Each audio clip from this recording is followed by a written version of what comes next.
kalau misalnya nanti Kiai terpilih menjadi gubernur Lampung. Muka lu serius banget ya. Mukanya serius banget. Kayak mau nyalek lu. Jangan tegang banget lu. Lagi di ospek ya, Nih dua orang ini nih yang membuat viral jalan. Ya, kenapa kami nanya gini ya? Takutnya pas kami bikin video nanti marah. Jadi makanya kami bertanya apakah Yai anti kritik atau enggak? Soalnya biasanya depan rumah itu nggak ada tukang somai, tiba-tiba ada. Wah. Ngeri gitu. Bawa hati. Bawa hati. Iya ya. Sampai mau pindah rumah kami ya. Iya. Ya, assalamualaikum warahmatullahi wabarakatuh. Nah, hari ini kita ada Yai Mirza, calon gubernur kita. Ya. Mantap. Yai, kami ini kan konten kreator nih ya. Ya. Kami ini pengen nanya tentang hal-hal tentang konten kreator lah. Saya yang nanya dong. Oh, kayak udah jadi konten kreator juga. Udah paham gimmick ya? Followernya 10.000 loh. Bentar lagi balap kita. Kalau dikumpulin banyak orang ya. Kalau dia masuk tiket 50.000 kali aja. Itu meledak. Untung. Yai, kan Yai nyalon gubernur nih. Iya. Nanti insya Allah kalau misalnya emang Yai jadi gubernur, itu apa sih Yai yang bakal Yai lakuin untuk seniman? Contohnya kayak kami lah konten kreator ini, apa kira-kira gitu Yai? Ya, yang jelas konten kreator ini adalah salah satu industri kreatif yang sangat berpotensi menyerap lapangan kerja, meningkatkan perekonomian. Ini artinya sangat penting lagi buat pertumbuhan ekonomi Lampung ke depan. Tentunya kita harus marketnya juga masih besar ya, trennya juga oke ya, dan kesempatannya itu sangat luas ya, tidak mengenal umur, tidak mengenal semua terbuka lebar lah. Ini akibat pertumbuhan teknologi media sosial. Tentunya kita harus pahami ini, pemerintah juga harus mengerti, harus mendorong seluas-luasnya pertumbuhan konten kreator untuk ke depan. Berarti bisa bekerja sama pemerintah ya? Yang bukan hanya bekerja sama, pemerintah harus melibatkan konten kreator juga dalam menjalankan pemerintahannya. Karena zamannya udah zaman era digital ya. Digital. Nah, kalau misalnya nanti Kiai terpilih menjadi gubernur Lampung. Muka lu serius banget ya. Mukanya serius banget. Kayak mau nyalek lu. Jangan tegang banget lu. Lagi di ospek ya, Saya nge-review cewek. Dia nggak tegang saya, kalau ngomong dikit bahaya ya. Jemur laut. Saya tenggelamkan ke kepolisian, tenggelamkan. Apa tadi? Bingung. Kalau misalnya nanti Kiai terpilih jadi gubernur Lampung, misalnya ada beberapa konten kreator yang mengkritik lewat sosial media, gimana tanggapan Kiai? Ya, kan begini, kalau media sosial ini salah satu jadi saluran ya untuk menerima aspirasi. Ini harus dipahamin semua elit partai, eksekutif, DPR dan lain-lain ya, bahwa salah satu saluran yang paling efektif itu adalah media sosial. Jadi kita harus berani terbuka, berani segera menyerap aspirasi, karena itu adalah ya, dan yang biasanya juga kritik, saran ataupun masukan itu juga itu kan pasti dari orang-orang yang memang benar-benar membutuhkan gitu. Tinggal mungkin caranya yang harus pas begitu. Yang pada intinya Yai Mirza nggak anti kritik lah ya. Ini dua orang ini nih yang membuat viral jalan. Ya, kenapa kami nanya gini ya? Takutnya pas kami bikin video nanti marah. Jadi makanya kami bertanya apakah Yai anti kritik atau enggak gitu. Enggak ya. Ya alhamdulillah kalau gitu ya. Itu berarti aman ya. Kami takut aja nanti ada tukang bakso lewat. Tapi begini ya, Nabi Musa alaihissalam disuruh Allah Ta'ala mengkritik Fir'aun. Mengkritik bukan menasihati Fir'aun. Fir'aun ini raja yang paling zolim. Yang nggak ada kebaikan sama sekali dalam pemerintahannya. Ini Fir'aun laknatu alaihi ya. Dan sudah pasti masuk neraka. Itu pun masih disuruh Allah Ta'ala Nabi Musa untuk nasihati dia. Tapi kata Allah Ta'ala, nasihati dia dengan kata-kata yang baik. Luar biasa. biasa. Ya, jadi Bang Aldi gimana? Ada yang mau tanya? Gitu. Dan dia mah Kita Bang Aldi. iya sih sebenarnya kita kan ini kan mantan konten kreator kebetulan tahun kemarin nyalek. Tapi sekarang udah jadi. Alhamdulillah. Cuma memang setiap turun itu ya anak-anak muda itu kan kalau kita tanya sekarang mau jadi apa sih gitu. Jarang ada yang zaman dulu kan kita mau jadi dokter, dokter, polisi, pilot, PNS gitu kan. Iya. Sekarang tuh TikToker, konten kreator, YouTuber. YouTuber, gaming gitu kan. Iya. Sebenarnya kalau dalam pemerintahan sendiri pertahannya sebagai calon anggota dewan. Asik. Udah. Jadi Udah, tinggal dilantik. Tinggal nanti. Iya benar. Dewan Kira-kira terpilih. bantuan macam apa sih yang bisa diberikan kepada anak-anak muda yang memang pengen jadi konten kreator serius gitu loh ya? Apa ada programnya nggak gitu khusus? Apa program seperti apa gitu ke depannya? Ya itu kan kalau di DPR itu ada pertama tugasnya DPR itu membuat aturan-aturan. Saya belum mungkin Lampung belum ada atau daerah-daerahnya di provinsi atau kabupaten yang membuat peraturan daerah tentang bagaimana perlindungan terhadap industri kreatif gitu. Itu provinsi atau kabupaten mungkin bisa dibuat ya. Tapi ya sekali lagi itu juga karena belum ada masukan-masukannya mungkin atau dilihat belum ada kebutuhan. Tapi ke depan pasti ada kebutuhannya. Jadi mungkin teman-teman di dewan akan bisa minta masukan kepada teman-teman industri kreatif, terutama konten kreator, apa yang diperlukan regulasinya dari pemerintah. Itu pertama. Yang kedua juga program-program pemerintah itu lebih menyasar kepada industri kreatif. Itu kan bisa diusulkan. Ya, benar. Gitu. Jadi memang pemerintah harus melek ya kepada kebutuhan industri kreatif ya. Ya, Jadi kita nggak musuhan ya sama bisa industri membantu ini. juga kan untuk promosi daerah bisa. Iya. Sebenarnya media ini bisa jadi positif, bisa jadi negatif. Bener. Iya. Kan Gitu. konten kreator ini berpengaruh juga ya.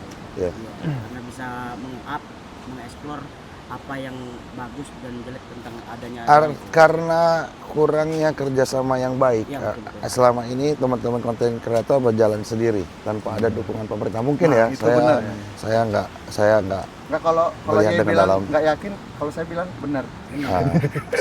melihat dalam. Pemerintah juga berjalan sendiri ya tanpa ada kolaborasi yang baik dengan konten kreator sehingga tercipta hubungan saling masing-masing. Ya, jadi akhirnya ada saling acuh-acuh ya, tidak saling membutuhkan, tidak saling bahwa ini adalah partner. Padahal konten kreator juga adalah salah satu stakeholder yang penting kan begitu.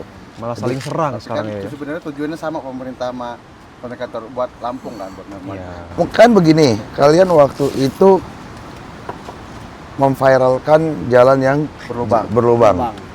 Ya toh? Iya. Tapi karena kurangnya edukasi dari pemerintah bahwa jalan itu berlubang kenapa? Karena nggak ada anggaran.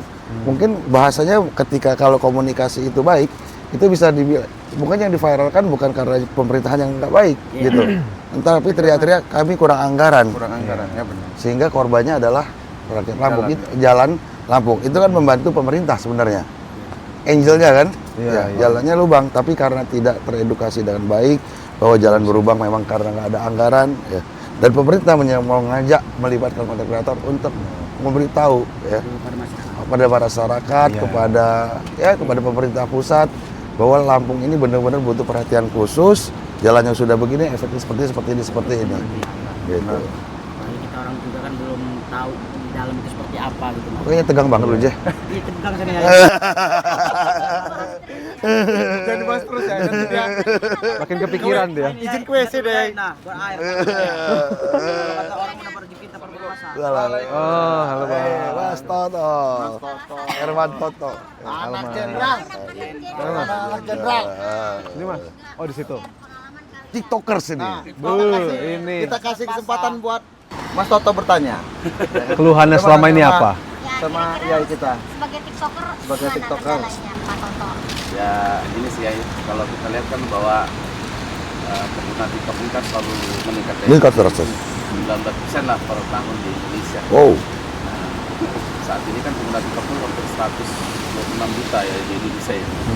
Bagaimana nanti UMKM kita dia dapat berkembang dan bisa berjualan minimal di TikTok itu nanti seperti apa ya, kita tingkat pelatihan atau UMKM. UMKM menggunakan TikToker Media. sebagai platform untuk mendevelop bisnisnya sendiri. Emang ada Sekarang lagi viral tuh jualan di TikTok ini ya. jualan di TikTok. Cepet. Sehingga kemarin tuh banyak yang pedagang-pedagang yang di tempat itu banyak yang mengeluh tentang adanya TikTok ini. Betul ya. Karena kalau yang di Lampung kan belum terlalu Berasa pesat gitu ya, karena paling kan yang di Jakarta itu memang dia menggunakan aplikasi TikTok itu udah sangat luar biasa. Sangat besar. Lampung sendiri gimana sekarang? Kalau di Lampung kan memang kalau di ekuivalen dengan 45% populasi Indonesia tadi, berarti pengguna TikTok di Lampungnya kita buka. Ya, saya ngelihat sejarah begini, kultur ketika beradu dengan teknologi, ya. Jadi gini, satu sistem ekonomi ya, misalnya kayak jualan nasi goreng, nasi goreng, ya, apa baju lah baju, ya, buka toko, ya. Terus muncullah marketplace. Ya. Dia buka toko, komplain, tapi tetap aja pada akhirnya kalah. Karena memang teknologi, market lebih senang pakai teknologi. Jadi mau diregulasi seperti apapun, ya gitu. Ya, memang pada akhirnya ya teknologi akan, karena market lebih butuh jadi teknologi itu untuk memudahkan mereka gitu.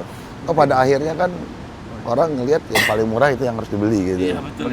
Gitu. Ya mungkin gini ya, mungkin perlu edukasi ke masyarakat atau UMKM ini untuk menggunakan teknologi ini. Iya, gitu ya. Pertama itu. Karena banyak yang nggak paham kan. Ya, pertama itu kita harus gunakan ini, ya mau nggak mau kita harus menyesuaikan masyarakat sampai ke masyarakat yang bawah harus ya UMKM di level kabupaten ya harus belajar menggunakan TikTok gitu.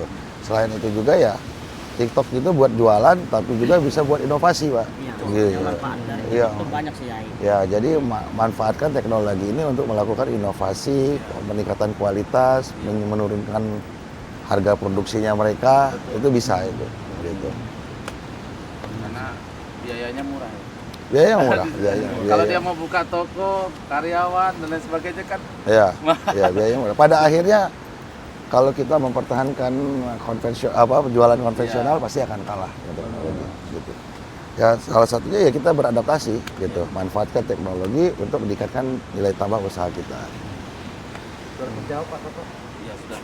Nah, intinya kan kita nanti mencoba untuk mengedukasikan UMKM. Iya. Kita berikan pelatihan. Nah, gitu itu ya. udah sama TikToker, sama Ya. pemerintah nanti di situ juga bisa Iya. ya. Bisa tidur kan Mas Toto? Nggak bisa. Bisa tidur kan?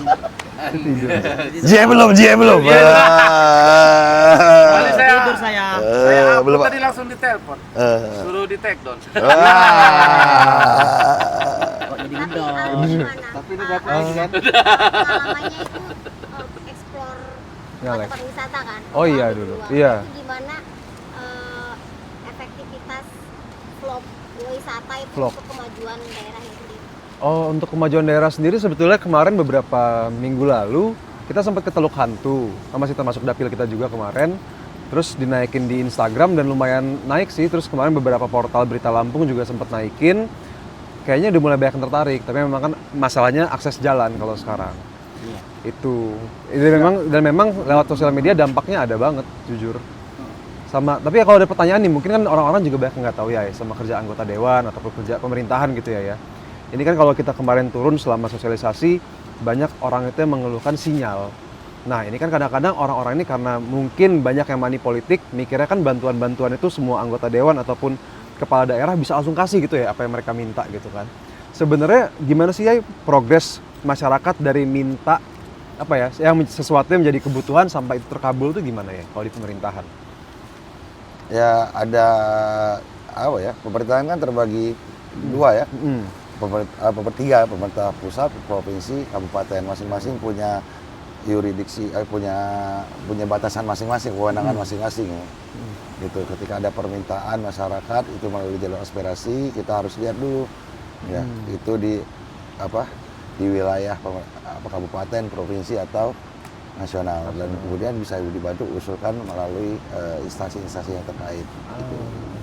Jadi keluhan masyarakat nanti diusulkan dengan Ya. anggota dewan atau kepala daerah ya? Bisa, ya DPR itu kan hanya menyampaikan aspirasi Menyampaikan aspirasi, harus tepat juga. dan mengawal aspirasi. Soalnya kadang-kadang masyarakatnya taunya anggota DPR atau kepala daerah itu sinterklas gitu loh. Iya. Ya. Apa yang diminta harus dikasih gitu. Padahal ada kajiannya banyak ya. Seolah-olah anggota DPR itu lampu Aladin. Ya? Iya. Kadang bukan anggota dewan jadi anggota dewa. Kalau Pak Adit kan enak yang digosok lampunya. Kalau abang masa abang yang digosok. Waduh. Coba gosok-gosok. Kok nggak keluar? Aduh kok basah. Iya. Keringet. Ini kan Lampung nih sekarang ini udah dikenal sama jalan rusak kan ya. Iya. Kalau misalnya jadi itu ada nggak program untuk jalan-jalannya? Ya harus dong, jalan harus dibagusin. Ya. Ya. Ekonomi nggak akan bisa hidup kalau jalan nggak dibagusin gitu. Nah. Pasti semua kepala daerah siapapun juga meskipun bukan saya pasti punya program ingin ngebagusin jalan-jalan. Cuman kan anggaran kita sangat sedikit kan, jadi memang nggak bisa serta-merta langsung bagus semua. Penonton di luar sana tahu bahwa ini butuh proses, nggak segampang itu. Ya, tapi mudah-mudahan kita akan mencari cara yang terbaik agar secepat-cepatnya jalan-jalan di Provinsi Lampung itu akan semakin baik. Amin. Saya juga kan sempat prihatin dengan jalan ini ya. Dulu kan pernah juga saya itu dari luar kota. Saya pernah keluar kota ya. Ya pernah. Jadi saya satu bis lah ya sama mobil Rosalia Indah. Itu penumpangnya ada orang-orang Sumatera semua, kan. Terus dari Aceh, Padang, keluar tol Kota Baru kan. Nah, karena jalan di situ tuh jelek, kata orang-orang di luar itu, ya Allah, gini amat jalan Lampung. Nah, saya sebagai rakyat Lampung satu-satu di dalam bis deh, ngerasa, ya Allah, gimana ya kasih gitu ini. Makanya itulah kita orang itu punya inisiatif, yuk bang, kita coba yuk sekali-sekali kita setir jalan. Gitu. Nah, tapi kita harapan kita kalau setir jalan ya, semoga kita dapat pemimpin yang nggak anti kritik. Iya benar. Iya. Karena kan kayak kita orang ini kan ya nggak perlu dimusuhin ya, kan biasanya ada itu pemimpin yang musuhin kita, ada besoknya biasanya depan rumah itu nggak ada tukang somai, tiba-tiba ada. Bawa hati. Bawa hati.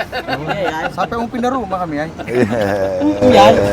Itu kan kalau percintaan itu bang dari hati ke hati, kalau ini dari hati ke hati. Iya. Makanya itu kita ngebantu dipercaya oleh mereka memiliki jumlah follower yang begitu besar itu membantu meng-up gitu lah ya. Iya, Karena benar. nggak semua orang bisa kayak kita. Iya benar. Kita itu diberi follower banyak itu kalau bisa bermanfaat. Betul. Ya, itu juga kita Karena begitu. bermanfaatlah bagi manusia yang lain itu. Iya. Karena kita kan memang selama hidup di rumah nggak bermanfaat bagi keluarga, ya bermanfaat bagi Beban keluarga. orang. Kalau di keluarga melawan Yang ini lainnya dipanci soalnya. Lagi oseng-oseng keluar.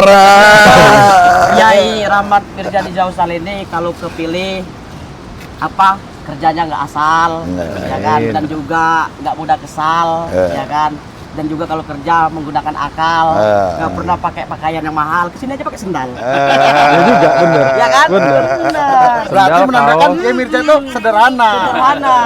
Iya. Pokoknya Kiai Mirza ini kayak rumah makan Padang, sederhana. Apa aja ada Apa ya. aja ada. Masuk. Din lulus Din. Berarti rasa sih ya. Berarti Monster nomor rekening. Wah, jangan kayak gitu kak. Saya ikhlas loh dari dulu. Ikhlas saya dari Ikhlas. dulu. Ini dari zaman Pak Prabowo saya loh. Jangan kayak gitu seolah-olah saya Ikhlas, ya? disuap. Tapi saya nggak pernah disuap. Setelah saya ada cewek ya. Saya nyuap. Kalau dulu saya disuap. Tapi benar banget ya. Selama ini konten kreator kurang diberi kesempatan, bukan berarti kurang diberi kesempatan dalam diajak berkolaborasi dalam. Jadi pemerintahan ini kan harus bisa punya bersinergi, punya kolaborasi yang baik dengan seluruh stakeholder ya, termasuk konten kreator. Karena nggak bisa jalan sendiri. Dan kalau bisa melihat nilai tambah yang dari nilai plusnya dari konten kreator, ini bisa benar-benar maksimal lah kerja pemerintahan. Juga konten menggunakan alat seadanya, buktinya kita bisa maju ya. Ya benar. apalagi nggak seadanya gitu. Karena yang dijual dari konten kreator kan idea pak. Gitu, lu nggak perlu pakai modal, nggak perlu, tapi pakai idea. Ya, cuma memang sekarang tinggal seberapa besar masyarakat, ya masyarakat sudah bisa lah menghargai ide-idenya. Tinggal pemerintah ya. Ya karena kan zaman sekarang ini udah canggih ya. Kadang orang itu kan udah nggak bisa lagi lewat ini dia poster, nggak bisa lagi lewat brosur. Kalau dia kita nebarkan brosur satu, itu satu kampung yang tahu ya. Tapi kalau sosial media itu satu Indonesia yang tahu. Iya. Nah, jadi kadang-kadang orang juga malas baca brosur. Ini apa ini? Mana udah rabun, kamu aja deh yang baca. Nah, jadi orang Belajaran baca. buat konten dari siapa? Iya. Saya berawal dari buat konten dari memang hobi saya. Bu ya. Iya, hobi saya dari dulu emang hobi buat konten. Terus tadinya untuk pribadi diri saya sendiri ya konten itu karena Enggak, saya ini kita kan mau nanya-nanya Kiai. Iya. Kok jadi Iya, Bang, gimana sih ya? Iya.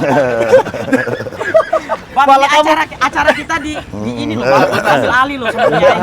malah Kiai nanya Kak. Ya, jangan tanya saya, nanti ujung-ujungnya di sini nangis. Tapi gua salut, tau nggak? Hah? Jarinya cepet banget nih mereka kalau buat konten. Tahu-tahu 10 menit 15 jadi. Dari konten yang tadi langsung punyanya Mas Pak Toto ya. Iya, langsung Telepon dari Bandar Lampung. Bener nih Jie. Udah viral deh nih, Ai. Udah banyak Ya. yang telepon harus kita tag. Ya karena memang saya dari dulu sama Kiai. Enggak, tadi kan Pak Toto bilang udah deklarasi kan. Ah. Terus itu pas dari pantai di mobil belum sampai Jimbaran udah pada telepon itu bener din Jie, bener. Saking cepatnya. Penting itu muka saya ya. Nggak ketemu di jalan tadi di Bogor. Kasihan kamu terlantar tadi. Udah ya terakhir ya, pesan-pesan untuk anak muda, untuk konten-konten kreator Lampung. Ya, apa ya? Ya, semangat terus ya. Kesempatan di dunia digital tuh masih terbuka lebar ya. Persaingannya juga meskipun ketat ya, tapi saya yakin anak-anak muda Lampung itu penuh kreativitas, ya, penuh inovasi dan mampu bersaing. Saya rasa kalau di Indonesia ya konten-konten kreator Lampung oke lah. Ide-idenya masih oke-oke ya. Jadi terbuka lebar dan memang di dunia sekarang ini ya industri digital itu adalah salah satu hal yang paling menjanjikan gitu. Ya, dan teman-teman juga konten-konten kreator jangan lupa ya didik semakin banyak ekosistem di industri digital, maka bisnisnya juga akan semakin berkembang, pasar semakin berkembang. Jangan takut punya saingan ya. Rajin-rajin kolaborasi ya, dengan siapapun juga. Ya, semakin banyak yang dekat dengan kalian, semakin dekat ya, semakin banyak yang berkolaborasi, semakin banyak ide-ide kalian, ya, ekosistemnya akan semakin bagus. Gitu. Boleh nggak ya saya sebelum saya tutup nyanyi dikit ya? Ya boleh. Politik kita boleh beda, tetapi gubernur tetap Kiai Mirja. Bisa loh. Bisa lagu. Ya, udah. Kayaknya harus direkam nih, Oh ya. Mirja menang, Mirja menang ya enggak Mirja berarti bukan RMD. Tepuk tangan. Oke. Mungkin sampai disitulah ngontai kita ngobrol santai. Wih, langsung dapat nama. Woi, ngobrol. Lontar. Ngobrol santai.